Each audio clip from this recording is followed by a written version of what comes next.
Falling Moon, Rising Sun, a retelling of the Epic of Basardi, Songs 2 and 3, by Anna Tan, from the Queen Arrayed in Gold and Other Myths and Legends Anthology.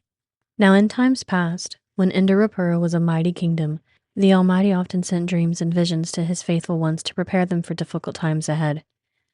These dreams were hard to understand and harder still to interpret, and it was never clear if the interpretations were right until the problems had been resolved, for good or for ill.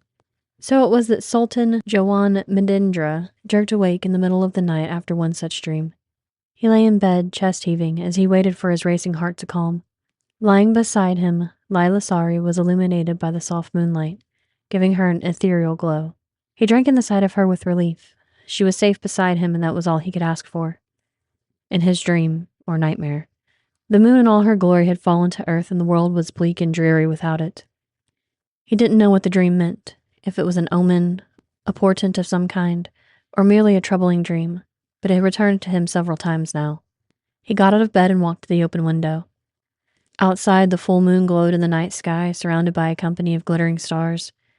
A sigh slipped from his sleeping wife, and he turned back to watch her. How peaceful she looked now, a vast difference from her recent sleepless nights, where she'd stirred at the slightest sound and prowled the corridors in tormented wakefulness. He'd kissed her softly and sung her to sleep, but a whole week had passed before she slept through the night again. Maybe the new charm had helped. He'd noticed a new ribbon around her neck, pendant held close to her breast. Whatever it was, he was grateful for it. Joanne slipped back into bed. It was his turn to toss and turn for hours before falling into troubled sleep. He woke up late the next morning to Lila Sari's bright smile.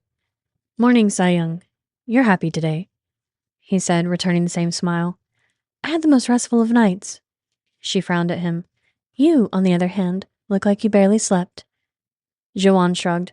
"Just a nightmare, nothing for you to worry about." The burdens of leadership weighing on your shoulders." She leaned over, pushing him to a sitting position to massage his shoulders. "As they always do." He sighed under her ministrations, then shrugged her off to stretch his muscles. She pulled her hands away as if burnt, ducking her head as she asked in a tremulous voice, "Tell me again, Sayong, will you love me forever?" This again? Lila Sari had asked him a year ago what he would do if any misfortune befell her, or if he found another woman more beautiful than her. He'd assured her of his love over and over again, showered her with everything her heart desired, whispered in her ear words of devotion, but nothing appeased her.